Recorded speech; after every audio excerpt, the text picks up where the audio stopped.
वैश्विक पटल पर एक अलग पहचान बना रहा है।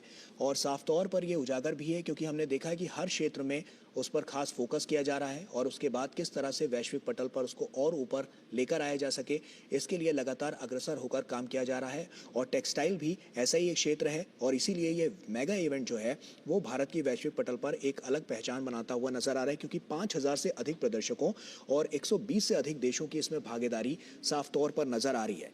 कच्चे माल से लेकर उच्च स्तरीय फैशन तक भारत टेक्स 2025 भारत के कपड़ा उद्योग का एक भव्य और विशाल प्रदर्शन है। व्यवसाय के साथ ही यहाँ केंद्रीय फोकस स्थिरता पर है।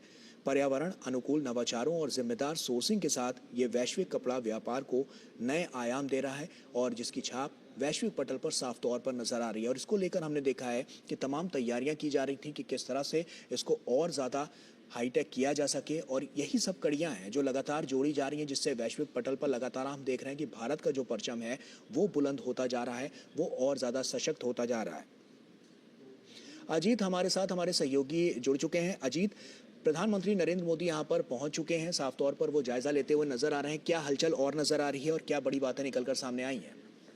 बिल्कुल, जो जैसे कि आप देख रहे हैं कि प्रधानमंत्री सीधे पहले यहाँ पर जो एग्जीबिशन लगी हुई है वहां पर वो पहुंचे हैं और बड़ी संख्या में लोगों ने उनका अभिवादन किया है। बड़ी संख्या में जो एग्जीबिटर्स हैं, जो लोग हैं, जो विजिटर्स हैं, यहाँ पर आए हुए हैं भारत मंडपम में और प्रधानमंत्री का हाथ हिला के स्वागत किया है। उसके बाद प्रधानमंत्री जो है लगातार जो अंदर एग्जीबिशन लगे हुए हैं वहां पर वो जा रहे हैं और तमाम तरह के जो एग्जीबिशन हैं, चाहे उसमें हम हैंडलूम की बात करें, अगर हम टेक्निकल फैब्रिक की बात करें या हम कस्तूरी कॉटन की बात करें, कस्तूरी कॉटन जो है वो भारत ने विकसित किया है और जीरो वेस्ट ये कॉटन है। अपने आप में बहुत ही यूनिक, बहुत ही अलग ये कॉटन है। इसको भारत के जो कंपनियां हैं उन्होंने इसको विकसित किया है, उसके बारे में वो वहां पर बात कर रहे हैं। साथ ही वो लगातार वहां पर मूवमेंट कर रहे हैं, लोगों से बात कर रहे हैं और देख रहे हैं किस तरीके से जो टेक्सटाइल इंडस्ट्री में पिछले कुछ वर्षों में भारत ने एक अलग पहचान बनाई है देश दुनिया में। और मैं आपको बता दूं कि देखिए बहुत सारे ऐसे ब्रांड्स हैं जो कि मैन्युफैक्चरर जो है टेक्सटाइल के, उनसे वो बनवाकर और विदेशों में एक्सपोर्ट करते हैं। तो ये भारत की बड़ी ताकत है कि अब जो भारतीय उत्पाद हैं, चाहे वो बड़े बड़े इंटरनेशनल ब्रांड्स की बात की जाए तो वो भारत में निर्माण कराकर उसको एक्सपोर्ट करते हैं और भारतीय जो एक कपड़ा है, जो वस्त्र है, उसकी एक अलग पहचान जो है वो अंतर्राष्ट्रीय स्तर पर स्थापित हो रही है। कई यहाँ पर एक बताऊं आपको यहाँ पर कि पंच तत्व यहाँ पर का एक एग्जीबिशन यहाँ पर है, जहाँ पर कि पंच तत्व जल, वायु, अग्नि, आकाश और धरती, उसके बारे में उससे रिलेटेड वहां पर फैब्रिक बनाया गया है। कई तरीके के टेक्निकल फैब्रिक हैं जो कि जो हमारे जो फायर फाइटर्स होते हैं वो यूज करते हैं, जो हमारे जो आर्मी के जवान होते हैं, सेना के जवान होते हैं, वो उसका उपयोग करते हैं। तो लगातार देखिए रिसर्च चल रही है, लगातार भारत जो है अनुसंधान भी कर रहा है, लगातार जो उसका परंपरागत हैंडलूम है उसको भी लेकर लगातार आगे बढ़ रहा है। हम कह सकते हैं कि विकास भी और विरासत भी की जो एक अवधारणा है उसको भी टेक्सटाइल सेक्टर में पूरी तरीके से आत्मसात किया जा रहा है, उस पर काम किया जा रहा है और उसी का जो है यहाँ पर पूरी तरीके से एग्जीबिशन हम कह सकते हैं कि भारत टेक्स 2025 में जो है वो दिखाई दे रहा है। देखिए कपड़ों की बात होती है तो हमें लगता है कि सिर्फ कपड़े सिर्फ एक हम 2-3 तरह के कपड़ों को पहचानते हैं, लेकिन हजारों तरह की वैरायटी होती है, हजारों तरह के जो यहाँ पर उसके प्रकार होते हैं, उसकी क्वालिटीज होती हैं, उसकी टेक्निकल उसके स्पेसिफिकेशंस होते हैं। उसको यहाँ पर देखिए प्रधानमंत्री समझ रहे हैं कि किस तरीके से जो है नया नया फैब्रिक जो है उसका इजाद किया जा रहा है, किस तरीके से सस्टेनेबिलिटी के साथ में, जीरो वेस्ट के साथ में अब पूरा फोकस जो है वर्ल्ड का वो ये है कि हम इको फ्रेंडली जीरो वेस्ट जो फैब्रिक है उसका उपयोग करें और उसी को लेकर यहाँ पर कई सारे एग्जीबिशंस लगे हैं और जहाँ पर कि प्रधानमंत्री उसको यहाँ पर समझ रहे हैं, उसके बारे में जानकारी ले रहे हैं और जो यहाँ पर एक्सपर्ट हैं वो प्रधानमंत्री को जानकारी दे रहे हैं, बता रहे हैं किस तरीके से ये जो फैब्रिक है उसको डेवलप किया गया है, कितना उपयोगी है और किस तरीके से आगे ये काम हो सकता है। बिल्कुल। तो इस तरीके से लगातार प्रधानमंत्री यहाँ पर वेट कर रहे हैं और देख रहे हैं कि समझ रहे हैं कि किस तरीके से भारत ने पिछले कुछ वर्षों में टेक्सटाइल इंडस्ट्री में एक प्रगति की है, कीर्तिमान स्थापित किए हैं। देखिए अगर टेक्सटाइल की बात करें तो हमारे देश में हजारों साल से हम जो टेक्सटाइल इंडस्ट्री में डेवलपमेंट चल रहा है, वैदिक युग से बात करें हम तो उस समय से जो है तमाम तरह के वस्त्रों का निर्माण होता आया है भारत में और वो परंपरा लगातार आगे बढ़ रही है। हमारे जो हैंडलूम की बात करें तो कांजीवरम से लेकर, चंदेरी से लेकर, महेश्वरी से लेकर, अगर बात करें बनारसी जो हैंडलूम है, जो कोसा है, जो हमारे यहाँ सिल्क है, वो अपनी एक अलग पहचान रखता है। तो यहाँ पर आपको तकनीक और परंपरा दोनों का मिश्रण यहाँ पर दिखाई देगा। और प्रधानमंत्री उसी चीज को समझते हुए, उसी चीज को जानते हुए किस तरीके से अब हम लगातार ग्लोबल होते जा रहे हैं, हमारे ब्रांड जो हैं वो ग्लोबल हो रहे हैं। जो कंपनियां हैं, बहुत सारी ऐसी कंपनियां हैं जो कि छोटे छोटे शहरों में है, भीलवाड़ा में है, आपके मध्य प्रदेश के छोटे से शहर पे है, दक्षिण भारत के मदुरई में है, ऐसी ऐसी जगहों पर ऐसी ऐसी टेक्सटाइल मिल्स लगी हुई है जहां पर की बड़ी संख्या में रोजगार दिया गया है और वहां से कपड़ा बन के जो है टेक्सटाइल जो है वो एक्सपोर्ट हो रहा है, बाहर जा रहा है और लगातार जो है अंतर्राष्ट्रीय स्तर पे एक अलग पहचान बना रहा है। तो भारत जो है ग्लोबली हम कह सकते हैं कि एक बड़ा नाम बना है टेक्सटाइल इंडस्ट्री में और ये नाम जो है ये लगातार बेहतर हो रहा है पहले की अपेक्षा, क्योंकि जिस तरीके से तकनीक का विकास हो रहा है और तकनीक के साथ साथ जो है लगातार हम अपना जो परंपरागत हैंडलूम है उसको भी हम लगातार प्रमोट कर रहे हैं। तो ये दोनों चीजें जो है एक साथ चल रही है और इसी का जो है प्रधानमंत्री यहाँ पर जो है वो जायजा ले रहे हैं। यहाँ पर वहाँ पर प्रदर्शनी में इसको दिखाया गया है। लेकिन कई यहाँ पर जब हमने भी देखा यहाँ पर कि जब हम गए यहाँ पर तो कई ऐसे सारे टेक्सटाइल जो है कंपनियां हैं जो कि अंतर्राष्ट्रीय ब्रांड्स के लिए काम करती हैं, लेकिन वो हमको पता नहीं है और वो लगातार जो है वो चल रहा है। जी बिल्कुल अजीत, साफ तौर पर टेक्सटाइल को लेकर जब हम देखते हैं तो तमाम स्टार्टअप्स भी इसमें देखने को मिले हैं और खादी को लेकर जो हम कह रहे हैं कि उसका जो वैश्विक परचम हम लगातार देख रहे हैं कि उसका लहराया जा रहा है और वो बढ़ता हुआ नजर आ रहा है। किस तरह का रोड मैप आने वाले समय के लिए रखा गया है, क्योंकि स्टार्टअप इकोसिस्टम तो इसमें है ही है, टेक्सटाइल के क्षेत्र में भी हम देख रहे हैं, तो भारत कितना और ज्यादा मजबूत होता हुआ नजर आ रहा है? क्या कुछ नया आपकी बार देखने को मिला है अजीत? देखिए, हम अगर नए की बात करें तो इस बार कई ऐसे स्टार्टअप यहाँ पर दिखाई दिए हैं जिन्होंने कि अपने स्तर पे नवाचार किए हैं और कई स्टार्टअप हैं यहाँ पर जो कि लगातार टेक्सटाइल में जो टेक्निकल टेक्सटाइल की हम बात करते हैं जो कि हम कह सकते हैं कि सामरिक दृष्टि से बहुत महत्वपूर्ण होता है, उसको लेकर लगातार रिसर्च की जा रही है। उसको लेकर लगातार सस्टेनेबिलिटी के साथ में किस तरीके से टेक्निकल जो टेक्सटाइल है उसको डेवलप किया जाए, उस पर लगातार फोकस किया जा रहा है। कई सारे स्टार्टअप जिन्होंने कि एक नवाचार किया है, नए तरह का फैब्रिक जो है वो डेवलप किया है और कोशिश की गई है कि इको फ्रेंडली हो, सस्टेनेबिलिटी के साथ उसको डेवलप किया जाए और किसी भी तरीके का कोई भी उसमें ऐसी चीजें ना हो जो कि पर्यावरण के अनुकूल ना हो। और इसी तरीके का यहाँ पर पूरा जो है ये देखिए, अगर हम इंडस्ट्री की बात करें तो बहुत बड़ी इंडस्ट्री है, टॉप 5 में अभी जो है भारत जो है टेक्सटाइल इंडस्ट्री में वर्ल्ड में एक अपना मुकाम रखता है और कोशिश है कि इसको नंबर 1 नंबर 2 की पोजीशन में लाया जाए। और इसी के लिए लगातार कोशिश है कि पूरी एक चेन जो है, मैन्युफैक्चरिंग चेन जो है, आप देखिए कपास के होने से लेकर उसका कपड़ा बनने तक एक बहुत लंबी प्रोसेस होती है। चाहे हम उसके रेयॉन की बात करें, चाहे फैब्रिक की बात करें, फिर उसके बाद धागे बनते हैं, फिर उसका कॉटन से फिर वो मिल पे कपड़ा बनता है और फिर वो जाकर रेडीमेड गारमेंट में तब्दील होता है। तो एक लंबी प्रोसेस होती है। उस पूरी चेन सिस्टम को मजबूत करना, उस पूरी चेन सिस्टम में जो गैप्स हैं उनको फिल करना, उस पूरी चेन सिस्टम को सस्टेनेबिलिटी के साथ में जोड़ना और लगातार कोशिश करना कि एक जो पूरा एक ये पूरा सिस्टम है वो एक साथ होके काम करे, जिससे कि बहुत ज्यादा समस्या ना आए, ना इंडस्ट्री को आए, ना उसमें काम करने वाले लोगों को आए। और लगातार जिस तरीके से देखिए ग्लोबली हम देखें तो एक भारत में जो टेक्सटाइल इंडस्ट्री का जो मैन्युफैक्चरिंग है, जो कपास होता है, जो अगर हम कॉटन की बात करें, अगर हम रेशम की बात करें तो अपने आप में एक बड़ा यहाँ पे हब है, लेकिन उसकी जो पूरी चेन है, पूरी जो चेन सिस्टम है, उसको जब तक मजबूत नहीं करेंगे तब तक ग्लोबली हम एक बहुत बड़े स्तर पे नहीं जा सकते।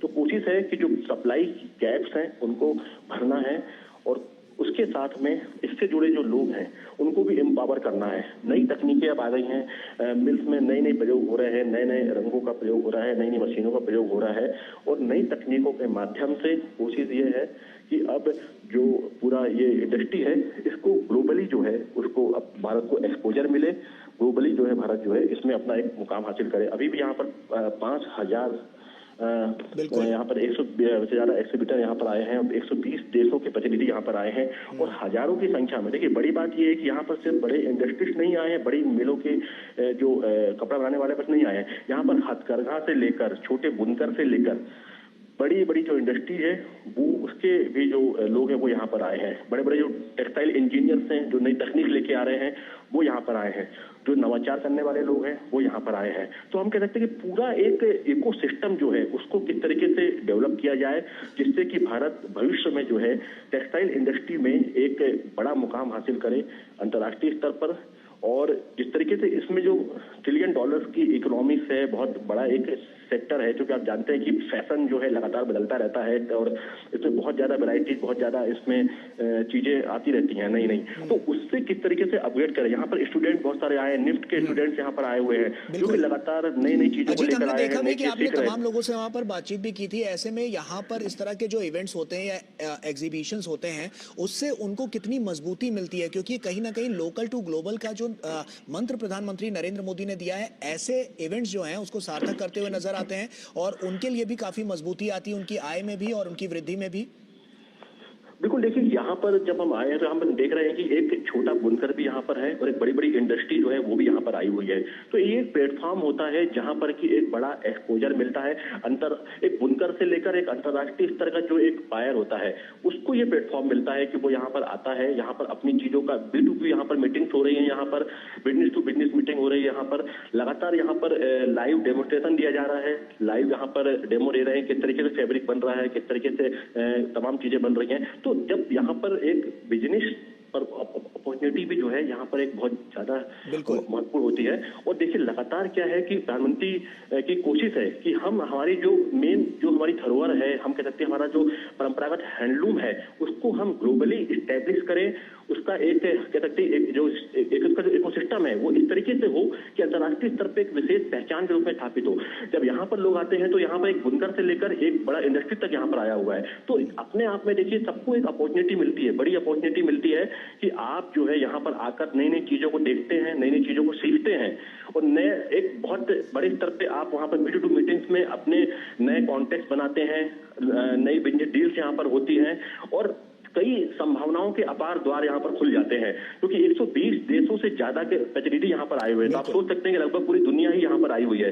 तो यहाँ पर इस तरीके से कोशिश है कि जहाँ पर कोई अगर छोटा ब्रांड भी है या छोटा कोई अगर हैंडलूम का भी कोई अगर उत्पाद लाता है और वो अगर किसी को पसंद आता है तो वो उसको बड़ा ऑर्डर दे सकता है। तो इस तरीके से यहाँ पर तो ये एक बड़ा एक मंच है जहाँ पर कि एक छोटा जो बुनकर है उससे लेकर एक बड़ा जो इंडस्ट्रीज है, जो ये बड़ी जो मिल्स का मालिक है, उसके लिए भी अपॉर्चुनिटी यहाँ पर है। और वही अपॉर्चुनिटी यहाँ पर दिखाई दे रही है कि भारत टेक जो है वो बिल्कुल अब ग्लोबली जो है अपने आप को लगातार मजबूत करता जा रहा है और दुनिया के सबसे बड़े जो टेक्सटाइल फेयर है उसमें से एक बनता जा रहा है। ऐसे में जो व्यापारिक दृष्टिकोण से हम इसको देखें तो कहीं ना कहीं इस बिजनेस फोरम पे भी इसको काफी बड़े रूप में देखा जा सकता है, क्योंकि इससे साफ तौर पर आने वाले समय भी हम कह सकते हैं कि जो अर्थव्यवस्था है उसको तो गति मिलेगी, लेकिन साथ साथ जो लोग हैं उनको भी बहुत ज्यादा बल मिलता हुआ नजर आएगा। क्या उसके लिए रोड मैप आगे के लिए रखा गया है? किस तरह से जो पूरा यहाँ पर जो पूरा इवेंट है वो आने वाले समय में और ज्यादा मजबूती प्रदान करेगा? बिल्कुल, देखिए ये तो आप यहाँ पर एक बड़ा इवेंट देख रहे हैं, ग्लोबली देख रहे हैं, लेकिन मैं बताऊं आपको कि यहाँ पर जो लोग आए हुए हैं वो टेक्सटाइल सोसाइटी बनी हुई है। वो सोसाइटी जो है वो जाकर नीचे लेवल पे काम करती है। यहाँ पर कई ग्रुप ऐसे बने हुए हैं जो कि जो हैंडलूम है, जो कारीगर हैं उनको वो सपोर्ट करते हैं। इसके अलावा इंडस्ट्रीज को किस तरीके से सपोर्ट किया जाए उसके लिए भी पूरा एक गवर्नमेंट ने पूरा टेक्सटाइल मिनिस्ट्री ने पूरा एक सिस्टम बनाया हुआ है कि इंडस्ट्रीज को किस तरीके से आगे बढ़ाया जाए, क्योंकि इसमें बहुत बड़े मात्रा में संख्या में रोजगार है। और टेक्सटाइल इंडस्ट्री जो है वो आज से नहीं है, वो हजारों साल से हम कह सकते हैं कि चाहे वो हैंडलूम के रूप में रही हो। पहले गांव में कपड़े बनते थे और खुद बना हुआ कपड़ा जो है वो लोग पहनते थे। वो अब मशीनों में तब्दील हो गया है काफी हद तक, अब मशीनों से कपड़े बनते हैं, लेकिन इसमें रोजगार की संभावनाएं बहुत ज्यादा है और बहुत रिमोट एरिया में, छोटे शहरों में भी ये इंडस्ट्री जो है वो सर्वाइव कर जाती है। तो कोशिश ये है कि ऐसा रोड पर जाए कि छोटे शहरों या मिड लेवल जो सिटीज हैं वहां पर टेक्सटाइल का डेवलपमेंट जो है, इंडस्ट्री का डेवलपमेंट वहां पर सुनिश्चित किया जाए, स्थानीय लोगों को वहां रोजगार दिया जाए और स्किल डेवलपमेंट के माध्यम से उनको स्किल्ड करके, जबकि बहुत एक स्पेसिफिक ये फील्ड है और लगातार फैशन की दुनिया बदलती रहती है, तो नया नवाचार करते हुए स्किल्ड मैन पावर को उसमें लगाया जाए और जिससे कि वो रोजगार तो जनरेट हो ही, साथ ही इसका जो हम निर्यात की बात करते हैं फैब्रिक के, वो भी लगातार बढ़े। और अभी भी लगातार देखिए भारत कम से कम 100 से ज्यादा देशों को टेक्सटाइल निर्यात करता है और एक बड़ी बात है कि उसमें भारत का जो टेक्सटाइल है वो ऐसा कोई भी महाद्वीप नहीं है जहां पर नहीं जाता है दुनिया का।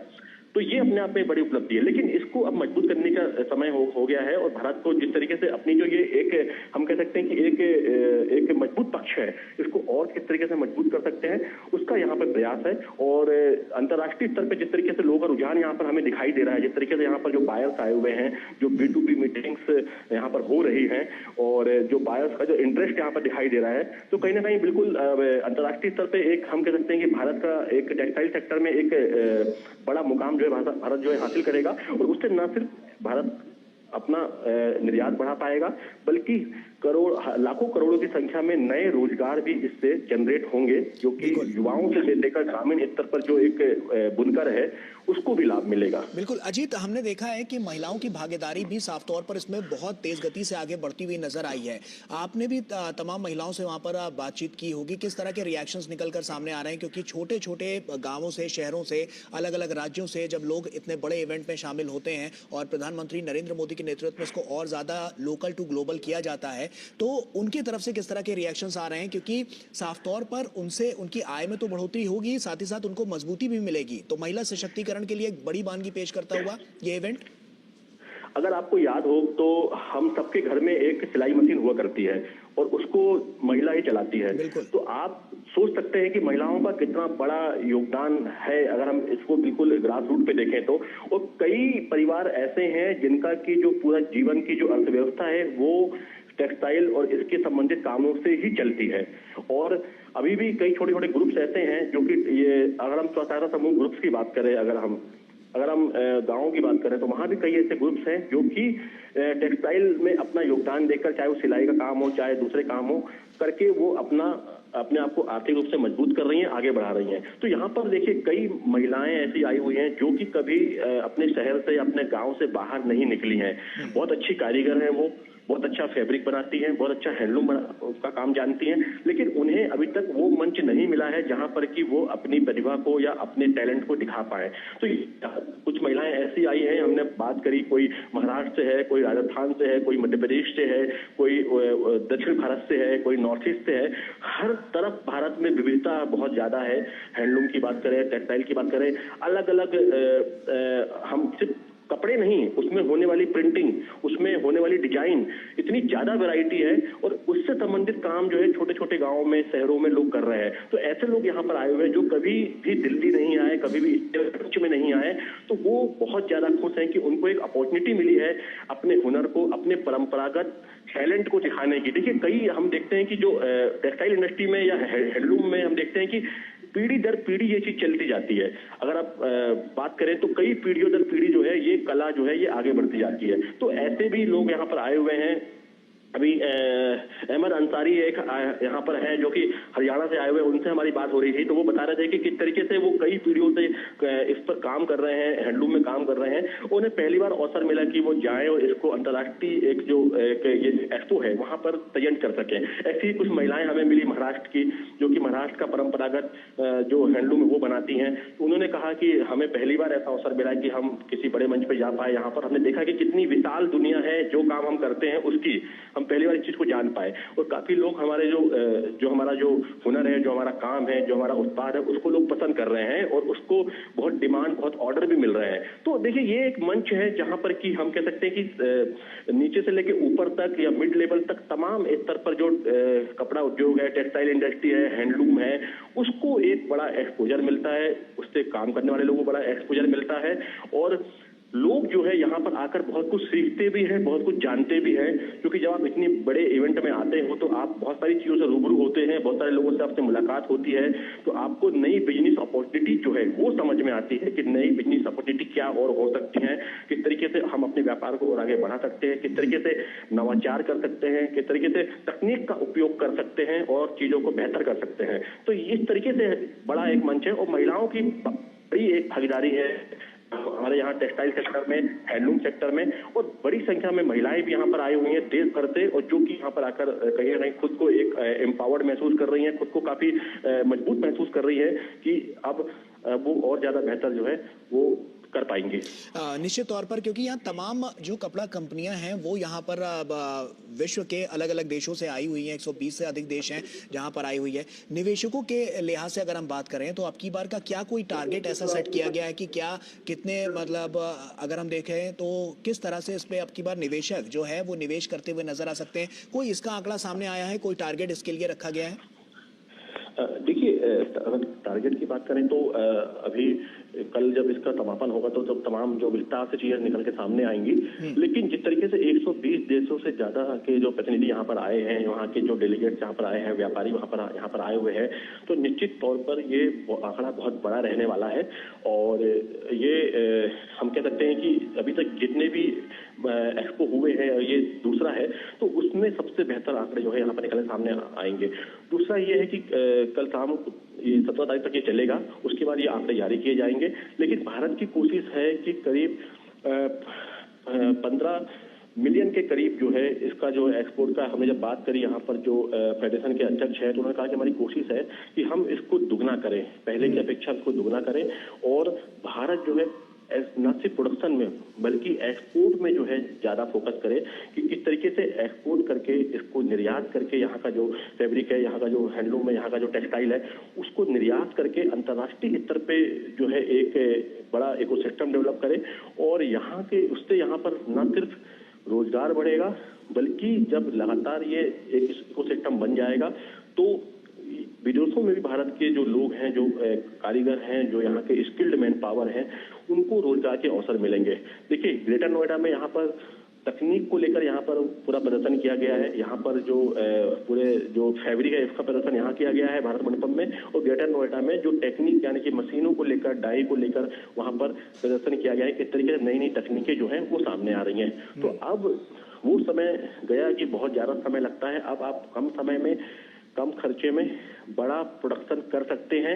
लेकिन फिर भी भारत का जो कॉटन है, भारत का जो फैब्रिक है, भारत का जो हैंडलूम है, उसकी मांग जो है वो बहुत ज्यादा बनी हुई है। खासकर यूरोप की बात करें, अमेरिका की बात करें, वहां पर तो फोकस ये है कि इन देशों में और ज्यादा सप्लाई बढ़ाई जाए, और ज्यादा पहले से यहाँ पर एक्सपोर्ट किया जाए, और नई कुछ तकनीकों का उपयोग करके अच्छे से प्रशिक्षण देकर, स्किल्ड करके और ज्यादा बेहतर परिणाम जो है वो हासिल किए जाए। और उसके लिए यहाँ पर ट्रेनिंग सेशन भी यहाँ पर चलाए जा रहे हैं। यहाँ पर जो कॉन्फ्रेंसेस चल रही है यहाँ पर, जिसमें कि लोग एक दूसरे से सीख भी रहे हैं, कुछ नई चीजें बता रहे हैं, कुछ नई चीजें जान रहे हैं। और ये एक बड़ा, हम कह सकते हैं कि ग्लोबली जो है एक अपने आप में एक बड़ा एक गेम चेंजर होगा। अगर इस सेक्टर में भारत जो है लगातार ऐसी ही बढ़त बनाए रखता है, तो आने वाले कुछ वर्षों में हम बहुत कह सकते हैं कि बहुत बेहतर परिणाम जो है वो देख सकते हैं। ऐसे में अजीत, अब की बार हम देख रहे हैं, जैसा कि जो प्रधानमंत्री नरेंद्र मोदी जिस प्रदर्शनी को देख रहे हैं, यहाँ पर एग्जीबिशन को देख रहे हैं, वहां पर हम देख रहे हैं कि अलग अलग अब की बार जो स्टाइल्स हैं उनको यहाँ पर दिखाया गया है। बहुत अलग अलग कलाकृतियां हैं जो अब की बार कपड़ों पर दर्शाई गई हैं। तो ये किस तरह से रिप्रेजेंट कर रहा है? क्योंकि हम देख रहे हैं कि जिस तरह से जो भारत है उसको रिप्रेजेंट करने के लिए इस तरह की भी जो बनावटें हैं वो काफी लोगों में पसंद की जा रही हैं और चर्चा का विषय भी बनती हुई नजर आई है। वहां पर किस तरह की नई किस्में नजर आ रही हैं और किस तरह से इनका कैटेगरी में बांटा गया है? देखिए, यहाँ पर कैटेगरी जो है वो एक टेक्निकल फैब्रिक है, यहाँ पर एक, यहाँ पर कॉटन है, एक यहाँ पे नॉर्मल फैब्रिक है यहाँ पर, और कई यहाँ पे हैंडलूम की कई सारी वैरायटीज है यहाँ पर। लेकिन जो कॉटन है उसकी डिमांड बहुत ज्यादा है, क्योंकि आप देख सकते हैं कि जब पॉलिस्टर आया था तो उस समय पॉलिस्टर की डिमांड बहुत ज्यादा थी। लेकिन जिस तरीके से इको फ्रेंडली और कंफर्टेबल जो फैब्रिक है वो कॉटन माना जाता है। वो आपका जो सूती कपड़े होते हैं, जो फैब्रिक होता है वो माना जाता है। तो उसको लेकर काफी नवाचार यहाँ पर किए गए हैं। देखिए, अगर हम करें तो फैशन की राजधानी जो है वो पेरिस कही जाती है। वर्ल्ड की जो राजधानी है फैशन की वो पेरिस है। फ्रांस की राजधानी जो पेरिस, उसको माना जाता है कि वर्ल्ड की फैशन की राजधानी है। तो उसी यहाँ पर जो है अब कपड़े जो हैं वो सिर्फ इस तरीके से डिजाइन किए जा रहे हैं कि अंतर्राष्ट्रीय स्तर पर भी वो पसंद किए जाएं। क्योंकि देखिए, हर कंट्री की डिमांड अलग होती है, हर समाज की जो है वो डिमांड जो है वो अलग होती है। तो कोशिश ये है कि अलग अलग प्रयोग करके अलग अलग डिजाइन बनाकर उसमें अलग अलग तरीके के जो मॉडिफिकेशन करके चेंजेस करके, और बड़ी बात यह है कि देखिए यहाँ पर तो जो हमने देखा है कई ऐसी डिजाइन है जिसमें कि भारत की जो हम कह सकते हैं कि एक थप्पे वाली कला है, एक ब्लॉक पेंटिंग है, ब्लॉक प्रिंटिंग है, उसको यहाँ पर उसको किया जा रहा है। दूसरा यहाँ पर जो मधुबनी पेंटिंग के भी कुछ फैब्रिक में हमने देखा कि वो भी उसमें उकेरी गई। जिस तरीके से मधुबनी पेंटिंग जो बनाई जाती है उसको फैब्रिक में उकेरा गया है, उसको इस तरीके से बनाया गया है। तो देखिए फैशन के साथ साथ आज के समय में लोग अपनी परंपरा को से भी जुड़े रहना चाहते हैं, तो ये कहीं ना कहीं आप दोनों का कॉम्बिनेशन जो है उसकी डिमांड इस समय ज्यादा दिखाई दे रही है। और यहाँ पर भी वो हम देख रहे हैं कि जिस तरीके से जो डिजाइन है, नई नई डिजाइन है, नए नए जो कपड़ों के जो एक वैरायटीज हैं, उनमें ये बहुत ज्यादा दिखाई दे रहा है। और देखिए, और सस्टेनेबल डेवलपमेंट की बात यहाँ पर की जा रही है, तो सस्टेनेबल डेवलपमेंट जो है उसको थीम रखा गया है पूरे इस इवेंट में, और उस पर फोकस करके कोशिश है कि 0% जो है जीरो नेट कार्बन से जो कपड़े बन रहे हैं वो उसकी मांग आजकल बहुत ज्यादा है यूरोप जैसे देशों में, जिसमें कि जीरो वेस्ट होना चाहिए। तो उसको कोशिश की जा रही है कि जीरो वेस्ट से जो कपड़े तैयार हो रहे हैं, जो फैब्रिक तैयार हो रहा है, जो टेक्सटाइल तैयार हो रहा है, अब उस तरफ फोकस है कि उसमें पर्यावरण कोई हानि नहीं होना चाहिए। और इस तरह की टैगिंग भी अब हो रही है, स्पेसिफिक टैगिंग भी हो रही है कि ये पूरी तरह से ऑर्गेनिक है, ये पर्यावरण को नुकसान नहीं पहुंचा है इससे, और ये रिसाइकेबल भी है। यहाँ पर आपको जो बनाना है उसके जो पत्ते होते हैं उसके रेयान से फैब्रिक बन रहा है। सोचिए आपकी ये कितना महत्वपूर्ण है। बांस है, बम्बू, बांस के जो रेसे होते हैं उससे फैब्रिक बन रहा है। तो इस तरीके से पाइनएप्पल है, उसमें जो प्रोटीन्स होता है उससे फैब्रिक बन रहा है। तो इस तरीके के नई नई चीजें निकल के सामने आ रही हैं कि फलों के जो फाइबर्स होते हैं और जो पेड़ों के फाइबर्स होते हैं उससे फैब्रिक बन रहा है। कई तरह की घास है उसके फाइबर से फैब्रिक बन रहा है। तो ये इको फ्रेंडली और पूरी तरीके से एनवायरमेंट फ्रेंडली फैब्रिक जो है उसकी मांग बहुत ज्यादा है, और ये बहुत ज्यादा दिखाई दे रहा है यहाँ पर कि, और इसकी टैगिंग के साथ जब ये बाहर मार्केट में जाते हैं तो इनकी बहुत ज्यादा डिमांड होती है, क्योंकि सस्टेनेबल डेवलपमेंट पर पूरा वर्ल्ड जो है वो फोकस कर रहा है, नेट जीरो पर फोकस कर रहा है और पर्यावरण संतुलन पे फोकस कर रहा है। तो इस तरीके के फैब्रिक को लगातार बढ़ावा मिल रहा है, और इस तरीके के फैब्रिक अब बनना शुरू हो गए हैं, जो कि पेड़ों के जो फैब्रिक जो हम कह सकते हैं कि जो फाइबर होते हैं उससे टेक्सटाइल जो है वो बन रहे हैं, उससे बनना शुरू हो गया है। हम पहले सिर्फ कपास को जानते थे कि कपास से जो है वो रेसे से कपास से धागे बनते थे, उसके बाद से पूरा वो बनता था। लेकिन अब जो है लगातार जो अलग अलग जो तरह के पेड़ हैं, अलग अलग के जो फल हैं, उसके रेसे से, उसके प्रोटीन से, उससे फाइबर बनाकर एक इको फ्रेंडली नेट जीरो वाले जो फैब्रिक है, टेक्सटाइल है, उसकी डिमांड जो है बढ़ रही है, और इस तरीके के नवाचार जो है वो लगातार होते जा रहे हैं। अजीत, ऐसे में ये जो क्रिएशंस हैं वो अपने आप में एक बड़ी वानगी तो पेश करते ही हैं, लेकिन किस तरह से चैलेंजेस भी सामने आते हैं, क्योंकि कुछ सोचना और उसके बाद उसको अंत तक पहुंचाना और उसके बाद लोगों तक उसको पहुंचाना, और उसको सबसे बड़ी बात है सेल आउट करना। तो ये अपने आप में जो ये पूरा प्रोसेस है वो कितना उनके लिए चैलेंजिंग रहता है जो लोग यहाँ पर प्रदर्शकों में शामिल हैं? देखिए, अगर आपको पता हो कि जो बांग्लादेश हमारा पड़ोसी देश, रेडीमेड गारमेंट्स में उसका काफी होल्ड है, और वहाँ पर जो है काफी बड़ी संख्या में जो है कंपनियां बहुत सारी वहाँ पर अपना जो है प्रोडक्शन करवाती हैं, वहाँ पर कपड़ों का निर्माण कराती हैं। देखिए, क्योंकि वहाँ पर जो लेबर कम सस्ता है, वहाँ पर दूसरी अन्य चीजें वहाँ पर पॉजिटिव हैं उनके फेवर में। देखिए, इसमें बड़ी बात यह है कि स्किल्ड मैन पावर जो है वो बहुत जरूरी है, क्योंकि और लगातार जो है नई नई चीजों से आप अपडेट होते रहें, नई नई चीजों को आत्मसात करते रहें। दुनिया में क्या चल रहा है, फैशन के मामले में क्या चल रहा है, फैब्रिक के मामले में क्या चल रहा है, किस चीज की डिमांड है इस समय, और वो डिमांड कहाँ पर है, ये मालूम होना बहुत जरूरी है। और अब तकनीक के उपयोग से ये बहुत ही आसान हो गया है, बहुत ही सहज हो गया है कि अब वर्ल्ड वाइड जिस तरीके से ज्योग्राफिकली जो मार्केट है वो किस तरफ मूव कर रहा है। लेकिन देखिए, जब ये जो स्पेशल जो फैब्रिक होता है, जो मैंने बताया आपको कि इसमें जो पौधों से, फलों से, प्रोटीन से, आपके जो फाइबर से, बनाना फाइबर है या बम्बू फाइबर है, उससे जिस तरीके से फैब्रिक बन रहे हैं, ये अभी शुरुआती स्टेज में है। और इनकी डिमांड काफी ज्यादा है। लेकिन इसमें बड़े स्तर पर लोगों को ट्रेन करना पड़ेगा, उनको तकनीक से अवगत कराना पड़ेगा और इसमें उन इन्वेस्टमेंट करना पड़ेगा जिससे कि ये बड़े लार्ज स्केल पर ये चीजें बन सकें। और जब ये चीजें बड़े लार्ज स्केल पे बनेंगी तो इनका जो है कॉस्ट कम होगी, इसकी जो कॉस्ट कम आएगी और ये बहुत सस्ते होंगे, इतने महंगे नहीं होंगे जितने की अभी बनिस्पत है। तो ये वर्ल्ड वाइड जब जाएंगे, बाहर जाएंगे, क्योंकि ये बाहर के देशों में काफी ज्यादा इनकी डिमांड है, तो ये कहीं ना कहीं एक प्रॉफिटेबल जो है ये बिजनेस होगा भारत के लिए। यहाँ पे जो इससे जुड़े हुए जो उद्योग हैं उनके लिए, इससे जुड़े जो लोग हैं, जो श्रमिक हैं, जो कारीगर हैं, उनके लिए बहुत बेहतर ये होगा कि वो इस सेक्टर में अपने आप को अपग्रेड कर सकें, अपने आप को आगे बढ़ा सकें और आर्थिक रूप से खुद मजबूत हो सके। साथ ही एक विश्व स्तरीय हम कह सकते हैं कि एक पकड़ जो है वो अपनी मजबूत कर सकें टेक्सटाइल सेक्टर में, फैब्रिक के सेक्टर में, हैंडलूम के सेक्टर में और तमाम इससे जुड़े जो दूसरे अन्य, चाहे हम डाई की बात करें, डाइंग की बात करें, जो कि कलर का भी एक बहुत बड़ा मार्केट है जो कि टेक्सटाइल से जुड़ा हुआ है, और डाइंग जो होती है वो भी, उसकी भी नई नई चीजें, नए नए उससे तकनीक उसमें आ रही है।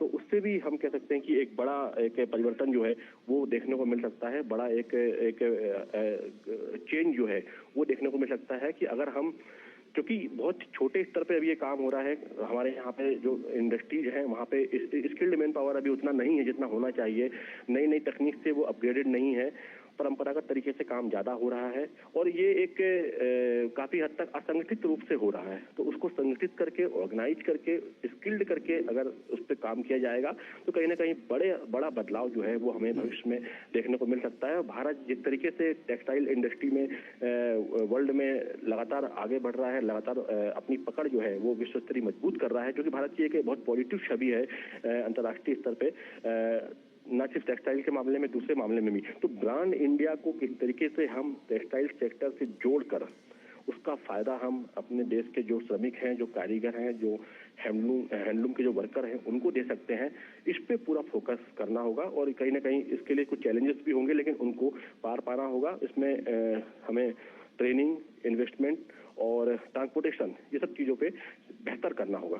निश्चित तौर पर अजीत, ये गेम चेंजर तो साबित होगा ही, लेकिन इस तरह के जो इवेंट है वो टारगेट को अचीव करने के लिए कितने कारगर साबित होते हुए नजर आते हैं, जो इस तरह के बड़े यहाँ पर जो ऑर्गेनाइज्ड इवेंट होते हैं?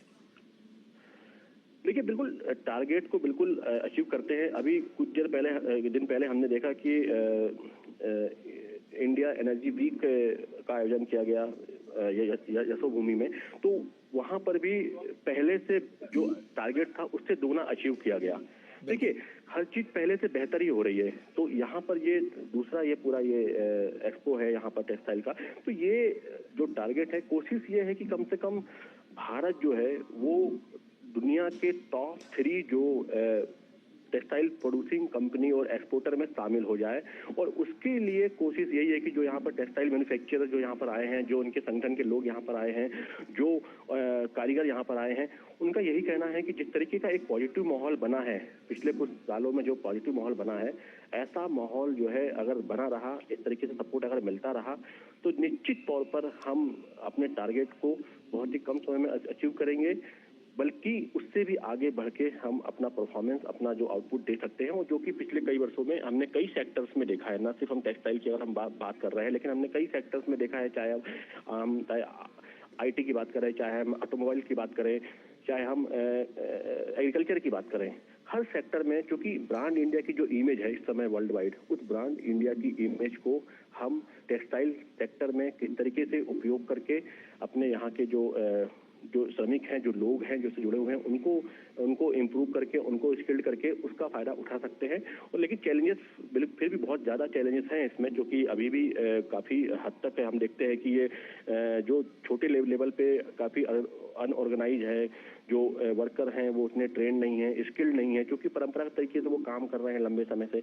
लेकिन अब यही कोशिश है कि इसको हम पूरी तरीके से एक प्रॉपर वैल्यू चेन के साथ में इसको जोड़कर पूरा सिस्टम है उसको इम्प्रूव किया जाए, और विश्व स्तर पर एक जो ब्रांड इंडिया की इमेज है उसका फायदा जो है वो टेक्सटाइल सेक्टर को भी मिले। और इसी की पूरी कोशिश है कि भारत टेक्स जो है 2025 इसके बहुत बेहतर परिणाम जो है वो आएंगे।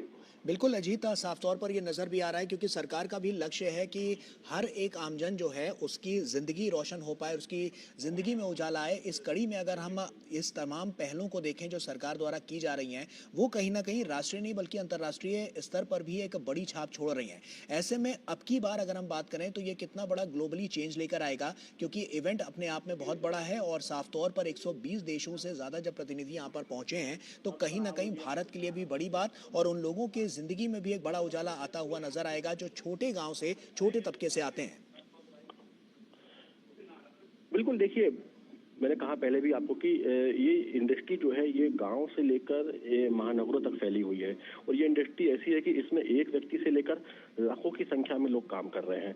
अगर हम हैंडलूम की बात करें तो उसमें एक परिवार काम करता है या एक व्यक्ति काम करता है, साथ में परिवार या गांव काम करता है पूरा, फिर आसपास का समाज उसमें लगा रहता है। अगर हम फैक्ट्री की बात करें तो बड़ी बड़ी कंपनियां जो हैं उन्होंने बड़े बड़े प्लांट जो है अपने स्टैब्लिश किए हुए हैं, जो कि बड़ी मात्रा में जो है वो टेक्सटाइल को प्रोड्यूस कर रही है, उसको मैन्युफैक्चर कर रही हैं और लगातार नवाचार कर रही हैं, नई नई तकनीक का उपयोग भी जो है उसमें कर रही हैं। तो इस तरीके से आप देख सकते हैं कि हर सेक्टर में, हर स्तर पर अगर आप देखें तो जो पहले मिल्स होती थी वो छोटे शहर से लेकर मिड लेवल और महानगरों तक में वो मिल्स फैली होती थी। वहां पर वहां के स्थानीय लोग काम करते थे, एक रोजगार का बड़ा साधन वो मिल्स बनती थी।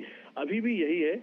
अभी भी आप सोचिए कि एक अगर आप किसी भी, अगर आप इसकी बात करते हैं, मैं चंदेरी की बात करता हूँ आपको। चंदेरी का जो सिल्क होता है, चंदेरी एक मध्य प्रदेश के अशोकनगर जिले में एक कस्बा है, हम कह सकते हैं तहसील है, वहां पर उसके नाम से पूरा वो इलाका जाना जाता है। चंदेरी का सिल्क जो है वो अपने आप में बहुत अलग है, एक खास पहचान रखता है। महेश्वर की साड़ियां, महेश्वर का सिल्क, महेश्वर एक मध्य प्रदेश के खंडवा खरगोन के पास में है, एक जगह है, वहां का जो सिल्क है वो पूरी दुनिया में अपनी अलग पहचान रखता है। तो आप सोचिए कि ये छोटी छोटी जो हमारी जो ये पहचान है, बनारस की अगर सिल्क की बात करें हम, कांजीवरम की बात करें हम, तो ये अपने आप में एक अलग जीआई टैगिंग के साथ में ये एक वर्ल्ड वाइड अपनी अलग पहचान रखते हैं। और वहां से अगर आप इनको अगर आप प्रोत्साहन करते हैं, इनको प्रोत्साहित करते हैं, इनको प्रमोट करते हैं। देखिए दुनिया में इस समय हैंडलूम को भी काफी पसंद किया जा रहा है। दुनिया में डिमांड ये है क्योंकि हैंडमेड प्रोडक्ट जो है वो ज्यादा वैल्यूएबल है, पहले से उनकी ज्यादा कीमत है, वो ज्यादा पसंद किए जा रहे हैं। फैक्ट्रियां आप लगाते हैं, बड़े स्तर पे काम होता है, वो भी है, लेकिन हमें अपने हैंडलूम्स को भी आगे ले जाना होगा। उन लोगों को भी उस मुकाम पर ले जाना होगा कि वो अब पहले से बेहतर कर पाए। बड़ी बड़ी फैक्ट्रियां हैं, बड़ी बड़ी कंपनियां हैं, वहां पर लगातार इन्वेस्टमेंट हो रहे हैं, लगातार वहां पर निवेश आ रहा है। लेकिन कोशिश ये है सरकार की कि अब नीचे से लेकर ऊपर तक सभी स्तर पर हम टेक्सटाइल इंडस्ट्री में हर सेक्शन में जो है वो ग्रोथ करें, हर सेक्शन में आगे बढ़े। हर जो उसका क्षेत्र है, मैंने बताया आपको कि जिस तरीके से चाहे देखिए ये भी किसानों से जुड़ा एक बड़ा एक क्षेत्र है, क्योंकि किसान जब कपास उगाता है, कपास की फसल अच्छी होती है, उसके बाद वो कपास जो है वो मिल में जाता है, वहां से वो उसमें से बिनोला और वो अलग किया जाता है। उसके बाद से फिर लगातार जो है फिर वो मिल में जाके उसमें धागे बनते हैं, फिर वो पूरा कपड़ा फैब्रिक बनता है, फिर वो जाके रेडीमेड गारमेंट्स में बनता है, प्रिंटिंग होती है, फैशन में होता है। तो बड़ी संख्या में किसान, खासतौर पर देखिए महाराष्ट्र, मध्य प्रदेश, यहाँ पर बड़ी संख्या में कपास की खेती करने वाले किसान हैं जो कि सीधे जुड़े हुए हैं टेक्सटाइल इंडस्ट्री से, क्योंकि कपास की खेती जो है वो बहुत महत्वपूर्ण है टेक्सटाइल इंडस्ट्री के लिए और कहीं ना कहीं एक बड़ा रोजगार का साधन भी है। तो कह सकते हैं कि ये सिर्फ, हम ये नहीं कह सकते हैं कि ये जो बिजनेस से जुड़ा हुआ है, ये किसानों के भले के लिए, किसानों के वेलफेयर से भी जुड़ा हुआ एक उद्योग है, एक इंडस्ट्री है, जिसमें अगर फायदा होगा, इसमें निवेश आएगा, इसमें अगर निर्यात बढ़ेगा तो कहीं ना कहीं देश के किसान, जो कपास उत्पादक किसान हैं, उनको भी एक बड़ा फायदा होगा। जो बांस उत्पादक हैं या दूसरे अन्य जो फाइबर होते हैं, जो हम ट्री फाइबर कहते हैं, उसके उत्पादक हैं, उनको भी इससे फायदा होगा। निश्चित तौर पर, क्योंकि सबका साथ सबका विकास को साफ तौर पर यह सार्थक भी करता है और जिस तरह से हमने देखा है कि लगातार प्रधानमंत्री इस एग्जीबिशन में जब आगे बढ़ रहे हैं तो लोगों से मिलते हुए जा रहे हैं और देख रहे हैं कि किस तरह से क्या क्या बारीकियां हर कपड़ों में अलग अलग नजर आ रही हैं। इनोवेशंस, क्रिएटिविटी की बात हुई और तकनीक का सहारा किस तरह से लिया जा रहा है और साफ तौर पर प्रधानमंत्री अभी भी इस प्रदर्शनी में देखते हुए आगे बढ़ रहे हैं कि किस तरह से जो लोग हाथों से भी जो रचनाएं अपनी कर रहे हैं वो किस तरह से हैं। तो साफ तौर पर सिर्फ कपड़ों की बात नहीं है, इसके अलावा भी बहुत सारे ऐसे भी यहाँ पर डिजाइनर्स हैं फैशन को लेकर, इंडस्ट्री में टेक्सटाइल्स को लेकर, जो साफ तौर पर हम देख पा रहे हैं अजीत कि वो अपने हाथों से भी बना रहे हैं, उस चित्रकला को रख रहे हैं जो भारत का परचम और ज़्यादा बुलंद करता हुआ नजर आ रहा है। मेक इन इंडिया के लिए, आत्मनिर्भर भारत के लिए कितना बड़ा दिन? देखिए, बहुत बड़ा दिन है आत्मनिर्भर भारत के लिए। मेक इन इंडिया तो हम कहें कि टेक्सटाइल इंडस्ट्री में तो हम इसको पूरी तरीके से आत्मसात हमने किया ही हुआ है।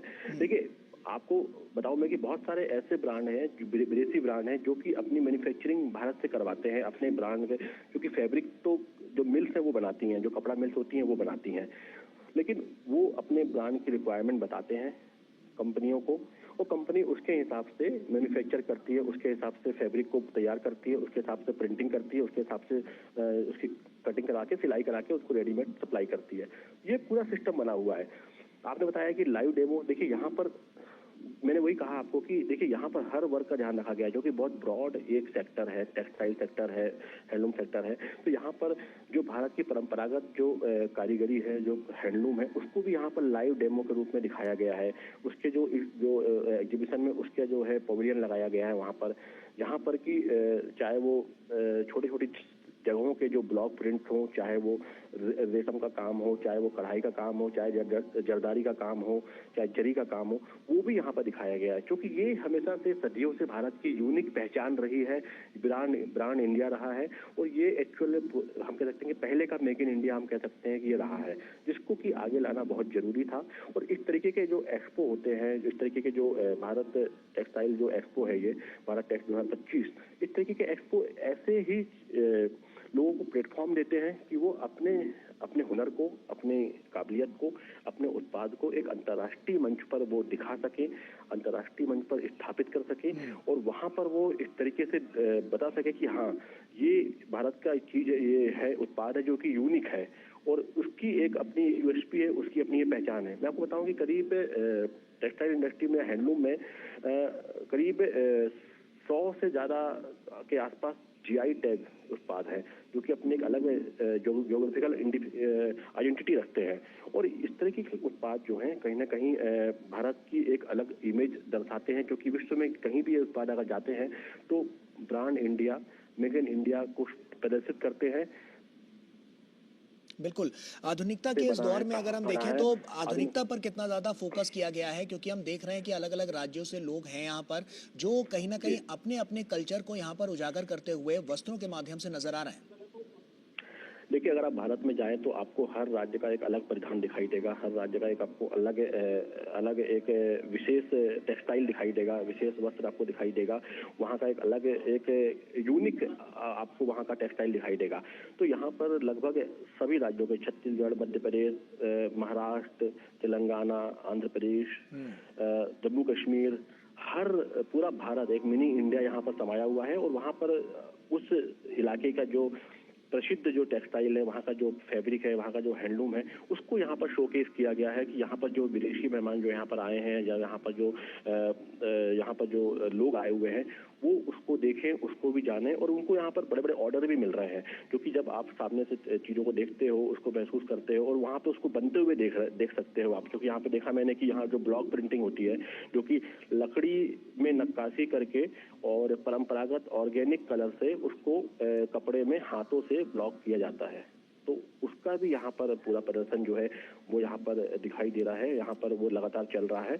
और देखिए, ये छोटी छोटी चीजें आपको यहाँ पर एक दिखाई दे रही है, लेकिन ये बड़े मायने रखती है यहाँ पर, क्योंकि एक पूरे भारत की जितनी भी विविधताएं हैं टेक्सटाइल में या हैंडलूम में, उसको एक मंच देना, एक जगह पर उसको स्थापित करना, और वहाँ पर शोकेस करना, जहाँ पर की दुनिया भर के लोग वहाँ पर पहुंच रहे हैं, वहाँ पर आ रहे हैं, तो अपने आप में बहुत ही एक अलग अनुभव होता है, बहुत ही यूनिक अनुभव होता है। मैं कल छत्तीसगढ़ के एक कारीगर से बात कर रहा था, तो उन्होंने बताया कि किस तरीके से वो छत्तीसगढ़ में जांजगीर चांपा एक जगह है, तो वहाँ से वो आए हुए हैं, और उन्होंने किस तरीके से ये जो उनका जो पुश्तैनी ये काम है, और कई पीढ़ियों से वो करते आ रहे हैं, लेकिन इतना बड़ा मंच उन्हें पहले कभी नहीं मिला अपनी कला को दिखाने का, अपने ये फैब्रिक को दिखाने का, अपने हैंडलूम को दिखाने का। तो ये उसको एक उनके लिए बड़ी अपॉर्चुनिटी है कि वो यहाँ पर आए हुए हैं और कहीं ना कहीं खुशकिस्मत मानते हैं खुद को कि इतने बड़े एक्सपो में उनको अवसर मिला और यहाँ पर उन्हें बहुत सारे लोगों से उन्होंने नई चीजें देखी, नए सबसे उन्होंने कई नए अनुभव उनको हुए और कई सारे ऑर्डर्स भी उनको मिले आगामी भविष्य के लिए, जो कि उनको आर्थिक रूप से मजबूत करेंगे। तो मिनी इंडिया हम कह सकते हैं यहाँ पर है और सब पूरे भारत भर का जो यहाँ पर जो टेक्सटाइल इंडस्ट्री की जो खासियत है, जो यहाँ की उसकी जो उपयोगिता है, वो यहाँ पर प्रदर्शित हो रही है। यहाँ पर हमने देखा कि एक कंपनी है जो सिर्फ यूनिफॉर्म बनाती है, तो उसने किस तरीके से यूनिफॉर्म बनाई है, चाहे वो स्कूल यूनिफॉर्म से लेकर मिलिट्री, पैरामिलिट्री फोर्सेस और टेक्निकल हम कह सकते हैं कि जो फायर फाइटर होते हैं उनकी यूनिफॉर्म। तो इसमें स्पेशलाइजेशन का भी समय आ गया है कि आप किसी एक चीज पर काम करते हैं, किसी एक टेक्निक पे काम करते हैं, किसी एक फैब्रिक पे काम करते हैं और उसको वर्ल्ड वाइड अपने आप को इस्टेब्लिश करते हैं। तो वो एक इमेज क्रिएशन का भी दौर इस समय है और वो भी यहाँ पर दिखाई दे रहा है कि कई ऐसी भारतीय कंपनियां हैं जो कि अब वर्ल्ड वाइड जो है अंतर्राष्ट्रीय स्तर पर इस तरीके का जो टेक्निकल फैब्रिक होता है, जो कि सामरिक दृष्टि से बहुत महत्वपूर्ण होता है, इस तरीके का फैब्रिक जो है अब अंतर्राष्ट्रीय स्तर पर सप्लाई कर रही है। वहां से उनको ऑर्डर्स मिल रहे हैं, वहां से लगातार डिमांड्स आ रही हैं और जब यहाँ पर इस एक्सपो में और देशों के लोग भी आए हैं तो वो भी देख रहे हैं कि ये चीजें भारत में उपलब्ध हैं, क्योंकि बाहर से भारत की वो चीजें समझ में नहीं आती हैं, लेकिन जब वो यहाँ पर आकर देखते हैं कि इस तरह की चीजें भारत में उपलब्ध हैं और इतने कम रेट में है या इतने कम दाम में है, तो वो यहाँ पर B2B मीटिंग करके यहाँ पर उनको ऑर्डर देते हैं और कहीं ना कहीं उससे एक बड़ा एक हम कह सकते हैं कि ट्रेड एग्रीमेंट जो है या ट्रेड बेनिफिट जो है वो देश को मिलता है, भारत को मिलता है, यहाँ के लोगों को मिलता है, यहाँ के जो इंडस्ट्रिस्ट हैं उनको मिलता है। बिल्कुल अजीत, तमाम कंपनियों के सीईओ भी यहाँ पर मौजूद हैं, आपने उनसे बातचीत भी की होगी, उनके मन में किस तरह के विचार हैं, क्योंकि टेक्सटाइल इंडस्ट्री हम देख रहे हैं कि बहुत तेज़ गति से आगे बढ़ती हुई नज़र आ रही है, तो ऐसे में अब की बार उनके मन में क्या विचार नज़र आ रहे हैं, किस तरह से वो चीज़ों को देख रहे हैं और परख रहे हैं, और उनकी क्वालिटी के लिहाज से अगर हम बात करें तो उनको क्या नज़र आता है, क्योंकि भारत में हमने देखा है कि आप कहीं भी चले जाइए, हर राज्य का, हर शहर का एक अपना अलग पहनावा है, तो उस तरह से भारतीय संस्कृति को, कल्चर को लेकर वहाँ के जो बड़े कंपनियों के बड़े बड़े सीईओज हैं वो क्या मानते हैं? देखिए यहाँ पर हम कहें, देखिए अब कपड़े में अब बड़ी बड़ी कंपनियां जो है टेक्सटाइल इंडस्ट्री में बड़ी बड़ी कंपनियां भी काम कर रही हैं। अब आप जानते हैं कि बहुत सारी कंपनियां ऐसी हैं जो कि अंतर्राष्ट्रीय स्तर पर ट्रेड करती हैं और उनके प्रतिनिधि भी यहाँ पर आए हुए हैं। तो वो जब देखते हैं कि एक सरकार सीरियस है, सरकार गंभीर है एक इकोसिस्टम डेवलप करने के लिए, और टेक्सटाइल इंडस्ट्री को लेकर सरकार जिस तरीके से कोशिश कर रही है कि इसको हम किस तरीके से आगे बढ़ाएं, किस तरीके से इस तरीके के एक्सपो के माध्यम से उसको हम एक शक्ति दें, मजबूती दें, तो वो कहीं ना कहीं वो खुश ही हो रहे हैं। उनको लगता है कि उनका कहना है कि अगर हम जितनी एफर्ट हम लगाते हैं, अपने लोगों को बाहर भेजते हैं, वहाँ से उनको हम अपने सैंपल्स भेजते हैं, वहाँ से फिर वो आते हैं, फिर हमको ऑर्डर्स आते हैं, तो हमें कई सालों का तो हमारा काम जो है वो यहाँ पर ये 4 दिन के एक्सपो में ही हो जा रहा है। और यहाँ पर जिस तरीके का यहाँ पर जो एक सरकार ने सपोर्टिव सिस्टम क्रिएट किया है, वो कहीं ना कहीं इंडस्ट्री के लिए आने वाले समय में बहुत बेहतर साबित होगा। और इंडस्ट्रीज को जिस तरीके से पहले मदद मिली है, चाहे वो हम बात करें, देखिए हर राज्य अपनी एक पॉलिसी बना रहा है, हर राज्य जो है अपनी एक पॉलिसी बना रहा है जहां पर कि वो कोशिश कर रहा है कि ज्यादा से ज्यादा निवेश हो सके। अभी कुछ दिन पहले हमने देखा कि इन्वेस्टर समिट हुई राजस्थान में, उसके बाद उड़ीसा में हुई है, और अभी 24-25 फरवरी को मध्य प्रदेश में इन्वेस्टर समिट होने वाली है, ग्लोबल इन्वेस्टर समिट।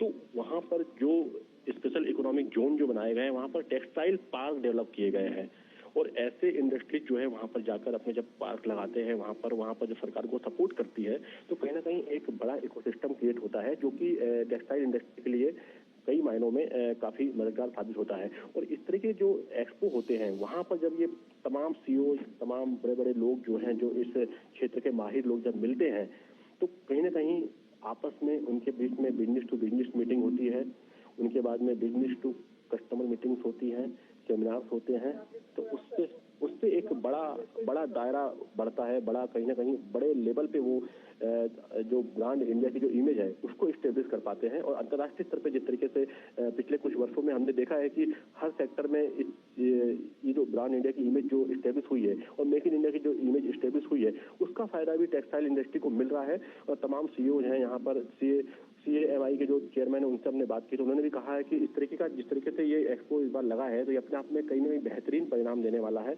और पिछले कुछ वर्षों में जिस तरीके से बदलाव आए हैं तमाम सेक्टर में और भारत की जो एक छवि जो है वो मजबूत हुई है, तो उसका भी फायदा जो है वो टेक्सटाइल इंडस्ट्री को मिल रहा है और भारत की जो एक पॉजिटिव छवि है उससे कहीं ना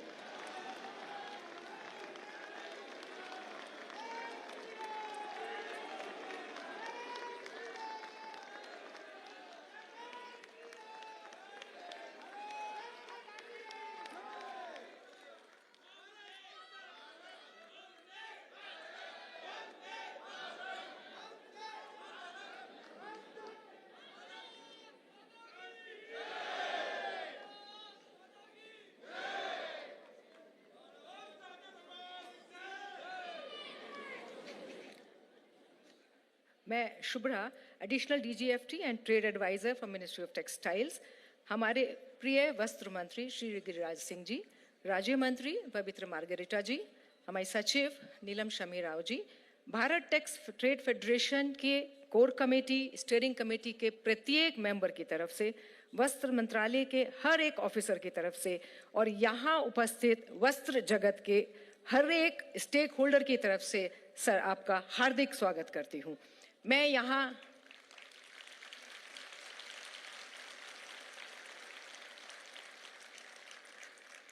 आए हुए हमारे विदेशी मेहमानों का भी बहुत स्वागत करती हूँ। सर, कपड़ा क्षेत्र सही मायनों में भारत को रिप्रेजेंट करता है। प्रत्येक राज्य, प्रत्येक गांव के लोग इससे किसी ना किसी तरह से जुड़े हुए हैं। करीब 11 करोड़ लोग इस उद्योग से बंधे हैं। इसी विषय पे हमारे प्रिय मंत्री जी को हमेशा कंसर्न रहता है।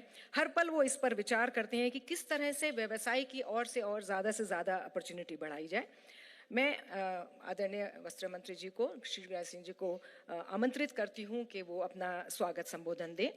सर, इनका उत्साह और उत्सुकता एक विद्यार्थी जैसी है। ये नए नए फाइबर्स के बारे में, रिसर्च के बारे में इंडस्ट्री से इतनी चर्चा करते हैं कि बहुत सब लोगों का इनसे बहुत ज़्यादा प्यार है। सर बोलिए भारत माता की, भारत माता की, नरेंद्र मोदी जिंदाबाद। इसलिए मैंने कहा कि आप सब जो यहाँ बैठे हैं, जो यहाँ पर एग्जीबिटर हैं, सब हमारे देश के हैं। इसलिए मैंने ये कहा। माननीय प्रधानमंत्री जी, मैं आपका स्वागत किस रूप में करूं, क्योंकि आपके कारण, आपके सोच के कारण भारत टैक्स को पिछले साल आपने शुरू किया। ये पहली सालगिरह है, दूसरा है। दुनिया का सबसे बड़ा भारत टैक्स बन गया है ये आपके कारण। एक ही छत के नीचे प्रधानमंत्री जी, दुनिया में कोई ऐसा इवेंट्स नहीं है जहां आप केमिकल भी कर रहे हैं, मशीनरी भी कर रहे हैं, आप गारमेंट्स भी कर रहे हैं, फैब्रिक भी कर रहे हैं, यार्न भी कर रहे हैं। ये दुनिया के लोगों को बड़ा पसंद आया है। इसीलिए आपके ऊपर विश्वास करके पिछले साल 3000 विदेशी बायर आए थे, इस बार 6000 आए हैं। एग्जीबिटर भी 3500 थे, इस बार 5000 हैं। मैं सबका स्वागत करता हूं। माननीय प्रधानमंत्री जी, आज आपके यहां आने से हमारी इंडस्ट्री में एक उत्साह बढ़ा है। विदेशों से काफी आए हैं, एक देश से 300 आए हैं, रसा से, ऑस्ट्रेलिया से, कई देशों से। 110 देश पिछले बार आपके आदेश पर आए थे, आपके आग्रह पर आए थे, आपके निमंत्रण पर। इस बार 126 देश आए हैं। मैं सबका स्वागत करता हूं और माननीय प्रधानमंत्री जी को कोटि सा धन्यवाद देता हूं।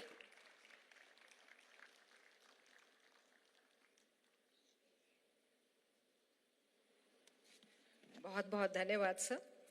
अब वो समय आ गया है जिसका यहाँ हर व्यक्ति को इंतजार था। हम सब वस्त्र जगत के सबसे बड़े शुभचिंतक, प्रोत्साहक और सपोर्टर को सुनना चाहेंगे।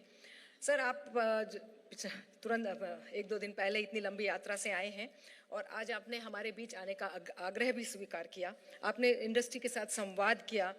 This speaks about your attachment and empathy for this sector sir. यहाँ हजारों लोग प्रेजेंट हैं जो लाखों सपने लेकर आए हैं और करोड़ों लाइव्स उनसे जुड़ी हुई हैं।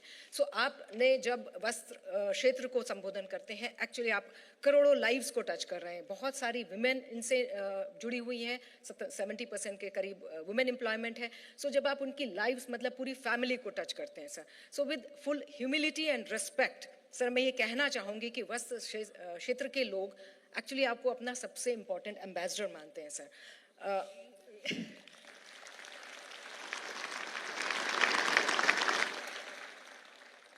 सर गत वर्ष सर आपके द्वारा जैसे बताया मंत्री जी ने, आपने भारत टैक्स का शुभारंभ किया था।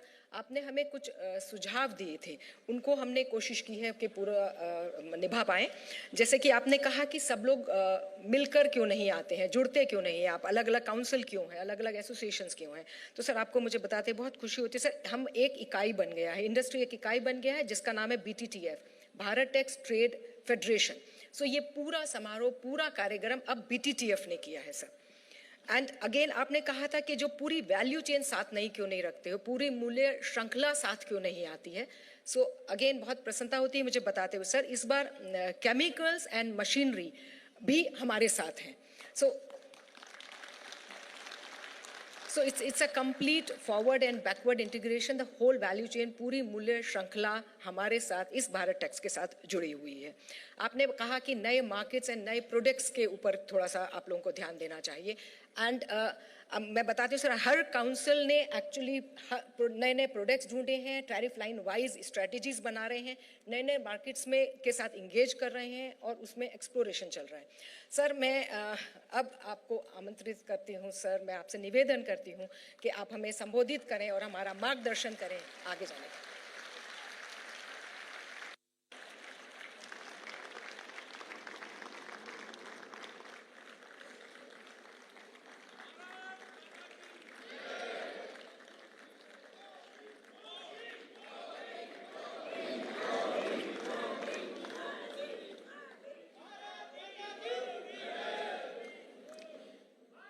कैबिनेट में मेरे सहयोगी श्रीमान Giriraj Singh ji,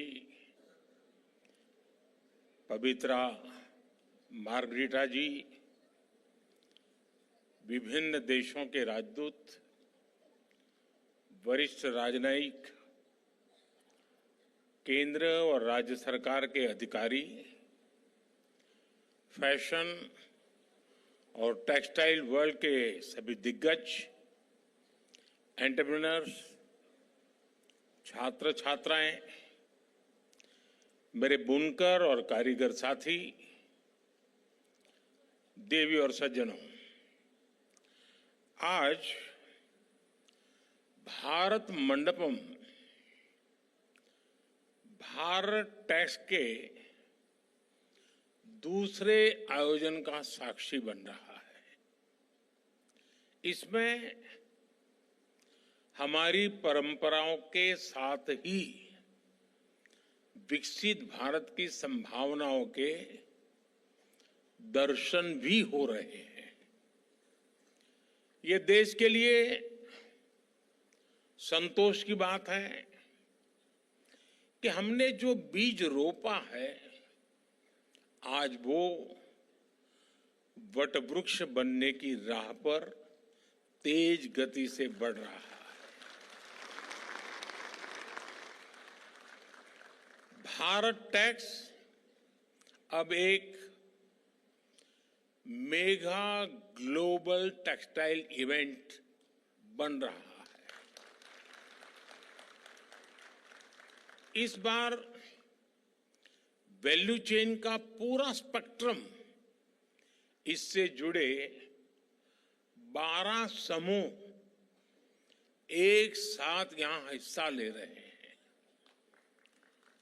accessories, garment, machinery, chemicals और डाइज का भी प्रदर्शन किया गया है।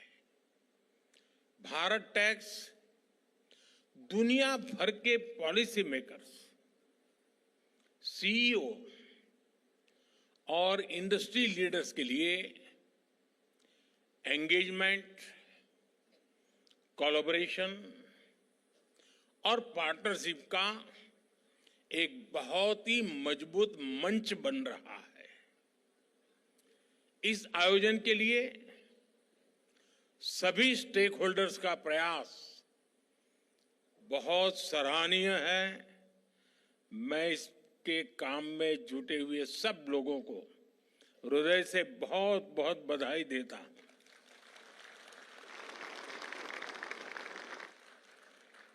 साथियों, आज भारत टैक्स में 120 से ज्यादा देश हिस्सा ले रहे हैं। जैसे गिरिराज जी ने बताया, 126 कंट्रीज, यानी यहां आने वाले हर एंटरप्रेन्योर्स को 120 देशों का एक्सपोजर मिल रहा है। उन्हें अपने बिजनेस को लोकल से ग्लोबल बनाने का अवसर मिल रहा है। जो एंटरप्रेन्योर्स नए बाजारों की तलाश में हैं, उन्हें यहां विभिन्न देशों की कल्चरल नीड्स की जानकारी मिल रही है। थोड़ी देर पहले मैं प्रदर्शनी में लगे स्टॉल्स को देख रहा था। ज्यादा तो नहीं देख पाया, अगर पूरा देखता तो शायद मुझे 2 दिन लगते, और इतना समय तो आप मुझे परमिट भी नहीं करेंगे।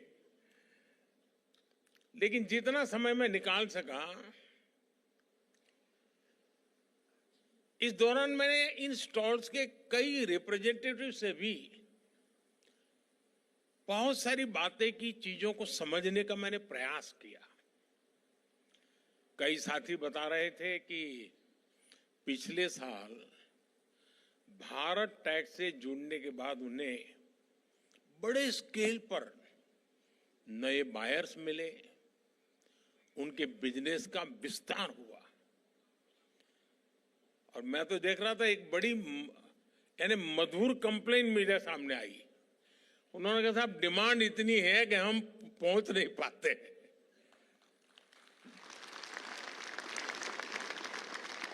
और कुछ साथियों ने मुझे कहा कि साहब एक फैक्ट्री लगानी है तो एवरेज हमें 70-75 करोड़ रुपया खर्च लगता है और 2000 लोगों को काम देते हैं।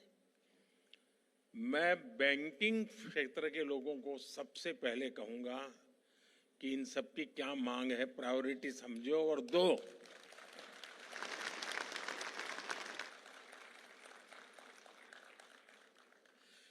साथियों, इस आयोजन से टेक्सटाइल सेक्टर में इन्वेस्टमेंट्स, एक्सपोर्ट और ओवरऑल ग्रोथ को जबरदस्त बढ़ावा मिल रहा है। साथियों, भारत टैक्स के इस आयोजन में हमारे परिधानों के जरिए भारत की सांस्कृतिक विविधता के भी दर्शन होते हैं। पूरब से पश्चिम, उत्तर से दक्षिण, हमारे यहां कितने तरह के पारंपरिक परिधान हैं। एक एक परिधान के कितने कितने प्रकार हैं। लखनवी चिकन, राजस्थान और गुजरात की बांधनी, गुजरात का पटोला और मेरी काशी का बनारसी सिल्क,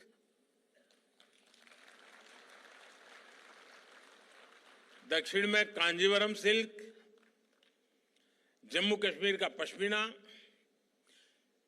ये सही समय है ऐसे आयोजनों के जरिए हमारी ये विविधता और विशेषता वस्त्र उद्योग के विस्तार का भी माध्यम बने। साथियों, पिछले साल मैंने टेक्सटाइल इंडस्ट्री में फार्म, फाइबर, फैब्रिक, फैशन और फॉरेन, इन 5 एप फैक्टर्स की बात की थी। फार्म, फाइबर, फैब्रिक, फैशन और फॉरेन का विजन अब भारत के लिए एक मिशन बनता जा रहा है। ये मिशन किसान, बुनकर, डिजाइनर और व्यापारी हर किसी के लिए ग्रोथ के नए रास्ते खोल रहा है। पिछले वर्ष भारत के टेक्सटाइल और एपरल एक्सपोर्ट्स में 7% की बढ़ोतरी हुई है।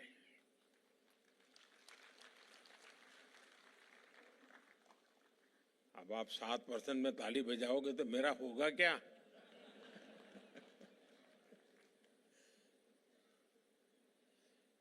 अगली बार 17% हो तो फिर ताली हो जाए।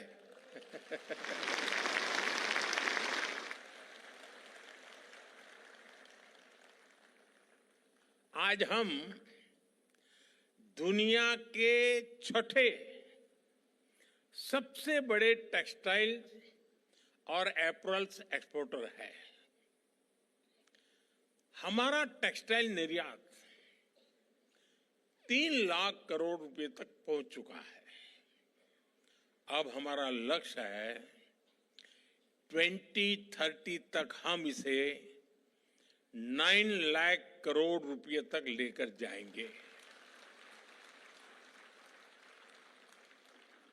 मैं भले बोलता यहां हूं ये 2030 की बात, लेकिन आज जो मैंने वहां जो मिजाज देखा है तो मुझे लगता है कि शायद आप ये मेरा आंकड़ा गलत सिद्ध कर देंगे और 2030 के पहले ही काम पूरा कर देंगे।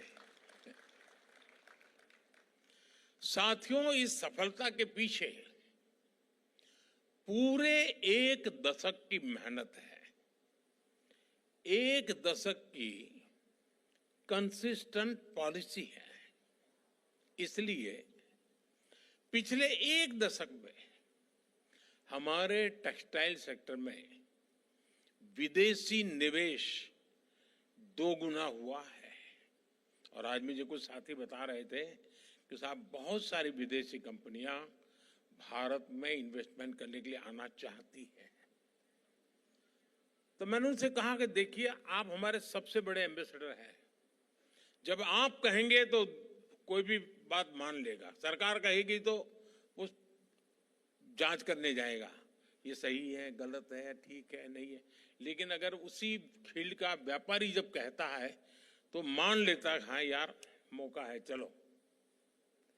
साथियों, आप सब जानते हैं टेक्सटाइल देश में सबसे ज्यादा रोजगार के अवसर देने वाली इंडस्ट्री में से एक महत्वपूर्ण इंडस्ट्री है। भारत की मैन्युफैक्चरिंग में ये सेक्टर 11% का योगदान दे रहा है। और इस बार आपने बजट में देखा होगा, हमने मिशन मैन्युफैक्चरिंग पर बल दिया है। उसमें आप सब भी आ जाते हैं। इसलिए जब इस सेक्टर में निवेश आ रहा है, ग्रोथ हो रही है, तो उसका फायदा करोड़ों टेक्सटाइल वर्कर्स को मिल रहा है। साथियों, भारत के टेक्सटाइल सेक्टर की समस्याओं का समाधान और संभावनाओं का सृजन, ये हमारा संकल्प है। इसके लिए हम दूरदर्शी और लॉन्ग टर्म आइडियाज पर काम कर रहे हैं। हमारे इन प्रयासों की झलक इस बार के बजट में भी दिखती है। हमारे देश में कॉटन सप्लाई रिलायबल बने, भारतीय कॉटन ग्लोबली कॉम्पिटिटिव बने, इसके लिए हमारी वैल्यू चेन मजबूत हो। इंडस्ट्री की ऐसी सभी जरूरतों को ध्यान में रखते हुए हमने मिशन फॉर कॉटन प्रोडक्टिविटी का एक ऐलान किया है। हमारा फोकस टेक्निकल टेक्सटाइल जैसे सनराइज सेक्टर्स पर भी है। और मुझे याद है, मैं जब गुजरात में था, मुख्यमंत्री के नाते मुझे सेवा करने का अवसर मिला था, तो आपके टेक्सटाइल वालों से मेरा मिलना जुलना होता था। और उस समय जब मैं उनको टेक्निकल टेक्सटाइल की बातें करता था, तो मुझे पूछते थे आप क्या चाहते हैं। आज मुझे खुशी है कि भारत इसमें अपनी पहचान बना रहा है।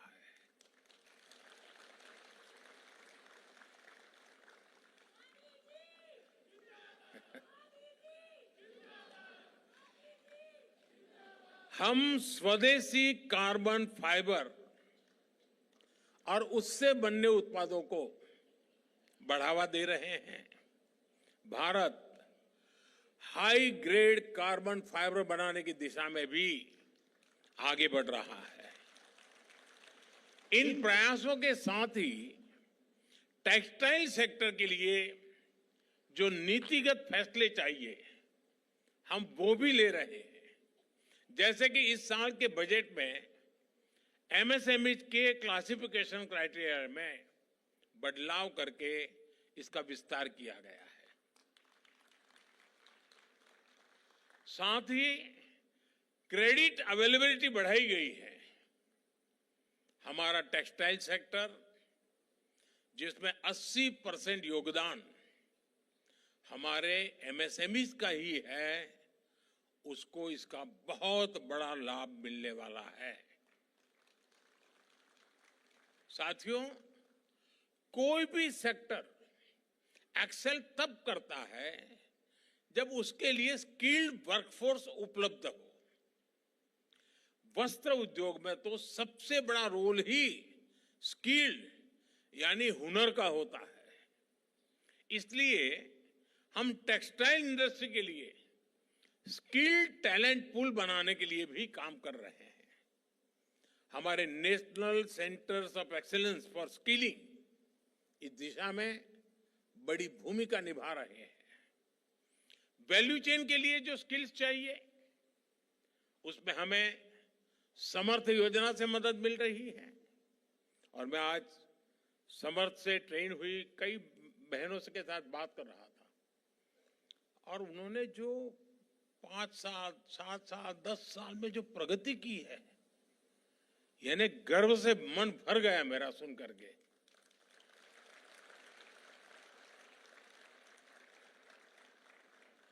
हमारी ये भी कोशिश है कि टेक्नोलॉजी के इस दौर में हैंडलूम की ऑथेंटिसिटी को, हाथ के कौशल को भी उतना ही महत्व मिले।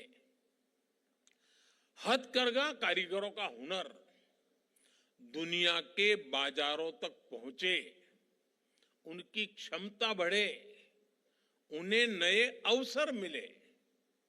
हम इस दिशा में भी काम कर रहे हैं। पिछले 10 वर्षों में हैंडलूम्स को बढ़ावा देने के लिए 2400 से ज्यादा बड़े मार्केटिंग इवेंट्स का आयोजन किया गया। 2400 से ज्यादा हैंडलूम प्रोडक्ट्स की ऑनलाइन मार्केटिंग को बढ़ावा देने के लिए इंडिया हैंडमेड नाम से ई-कॉमर्स प्लेटफॉर्म भी बनाया गया है। इस पर हजारों हैंडलूम ब्रांड रजिस्टर भी कर चुके हैं। हैंडलूम प्रोडक्ट्स की जीआई टैगिंग, इसका भी बहुत बड़ा लाभ इन ब्रांड्स को हो रहा है। साथियों, पिछले वर्ष भारत टैक्स के आयोजन के दौरान टेक्सटाइल स्टार्टअप ग्रांड चैलेंज को लॉन्च किया गया था। उसमें युवाओं से टेक्सटाइल सेक्टर के लिए इनोवेटिव सस्टेनेबल सॉल्यूशंस मांगे गए थे। इस चैलेंज में देश भर के युवाओं ने बढ़ चढ़ करके हिस्सा लिया। इस चैलेंज के विजेता युवाओं को यहां इनवाइट भी किया गया है। वो यहां हमारे बीच में बैठे भी हैं। आज यहां ऐसे स्टार्टअप्स को भी बुलाया गया है जो इन युवाओं को आगे बढ़ाना चाहेंगे। ऐसे पिच फेस्ट को आईआईटी मद्रास, अटल इनोवेशन मिशन और कई बड़े प्राइवेट टेक्सटाइल ऑर्गेनाइजेशंस का सपोर्ट मिल रहा है। इससे देश में स्टार्टअप कल्चर को बढ़ावा मिलेगा। मैं चाहूंगा हमारे युवा नए टेक्नो टेक्सटाइल स्टार्टअप लेकर आए, नए आइडियाज पर काम करें। एक सुझाव हमारी इंडस्ट्री को भी है। हमारी टेक्सटाइल इंडस्ट्री भी आईआईटी जैसे इंस्टीट्यूट्स के साथ नए टूल्स डेवलप करने के लिए कोलैबोरेट कर सकती है। आजकल हम सोशल मीडिया और ट्रेंड्स में देख रहे हैं, नई पीढ़ी अब आधुनिकता के साथ साथ पारंपरिक परिधानों को भी पसंद कर रही है। इसलिए आज ट्रेडिशन और इनोवेशन के फ्यूजन का महत्व भी काफी बढ़ गया है।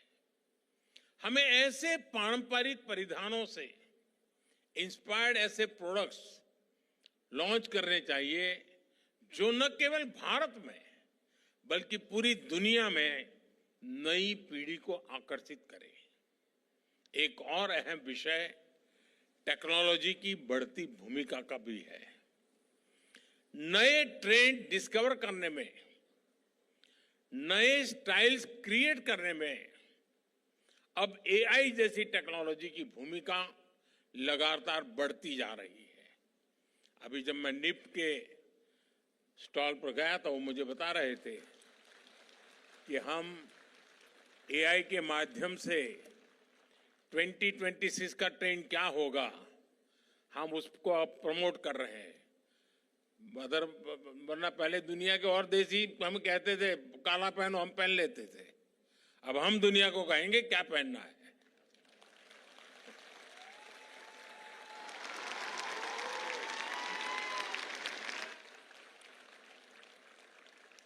इसलिए आज एक और पारंपरिक खादी को भी बढ़ावा दिया जा रहा है। साथ ही एआई के जरिए फैशन के ट्रेंड्स को भी एनालाइज किया जा रहा है। मुझे याद है मैं जब नया नया मुख्यमंत्री बना था तो गांधी जयंती पर शायद 2003 होगा, मैंने पोरबंदर में गांधी जी का जहां जन्म स्थान है वहां फैशन शो ऑर्गेनाइज किया था और खादी का फैशन शो, और निफ्ट के स्टूडेंट्स और हमारे यहाँ एनआईडी के स्टूडेंट्स मिलकर के उस काम को आगे बढ़ाया था। और वैष्णव भजन तो तेनेरे कहिए, वो बैकग्राउंड म्यूजिक के साथ वो फैशन शो हुआ था। और उस समय विनोबा जी के कुछ अनन्य साथी जो थे उनको मैंने इनवाइट किया था, तो मेरे साथ बैठे थे, क्योंकि फैशन शो वर्गे शब्द ऐसे हैं कि पुरानी पीढ़ी के लोगों को जरा कान खड़े हो जाते हैं कि ये क्या सब तूफान चल रहा है। लेकिन मैंने उनसे बड़ा आग्रह किया, उनको मैंने बुलाया, वो आए और बाद में उन्होंने मुझे कहा कि खादी को अगर हमें पॉपुलर करना है तो यही रास्ता है। और मैं बताता हूं आज खादी जिस प्रकार से प्रगति कर रही है और दुनिया के लोगों का आकर्षण का कारण बन रही है, हमने इसको और बढ़ावा देना चाहिए। और पहले जब आजादी का आंदोलन चला तब खादी फॉर नेशन था, अब खादी फॉर फैशन होना चाहिए।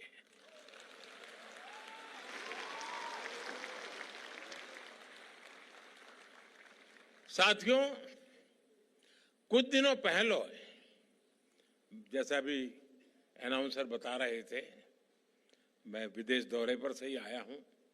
मैं पेरिस में था और पेरिस तो फैशन कैपिटल के ऑफ वर्ल्ड कहा जाता है।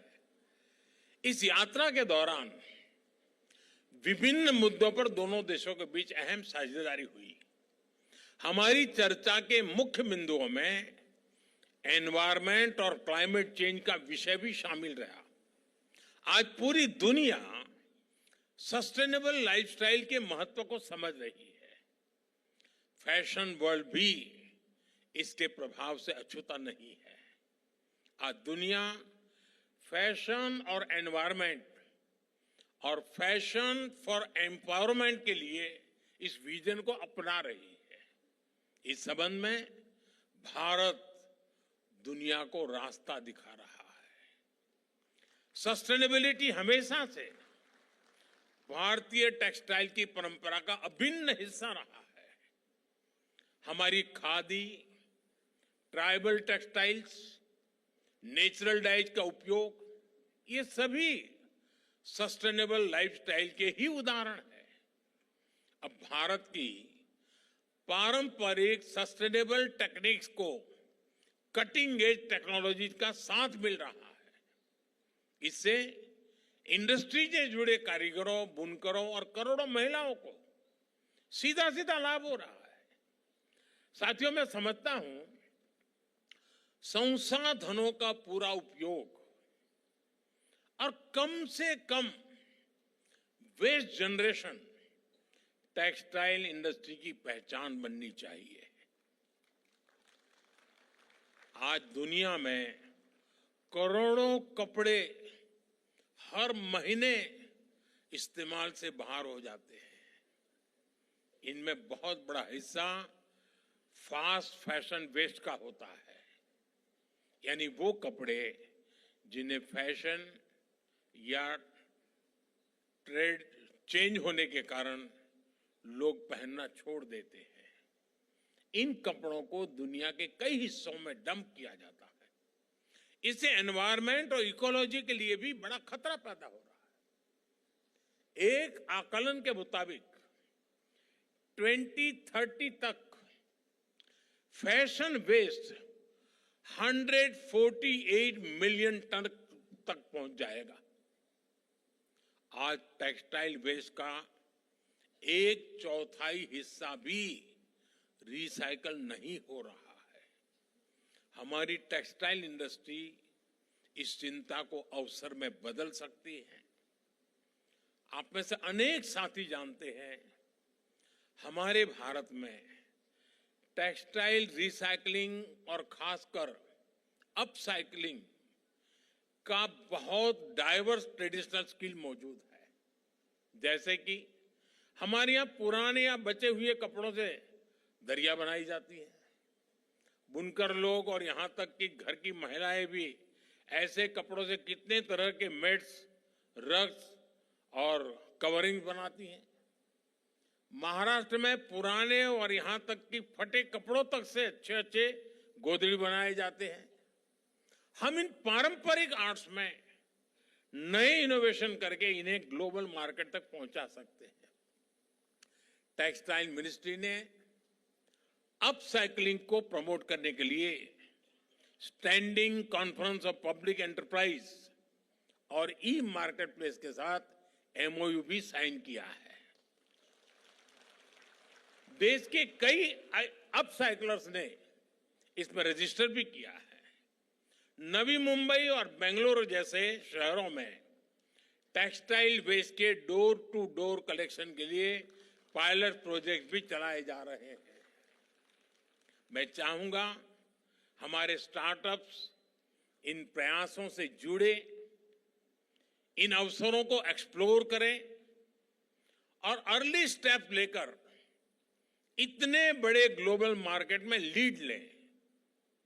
अगले कुछ वर्षों में भारत की टेक्सटाइल रिसाइकलिंग मार्केट $400 मिलियन तक पहुंचने की संभावना है, जबकि ग्लोबल रिसाइकल टेक्सटाइल मार्केट करीब $7.5 बिलियन तक पहुंचने का अनुमान है।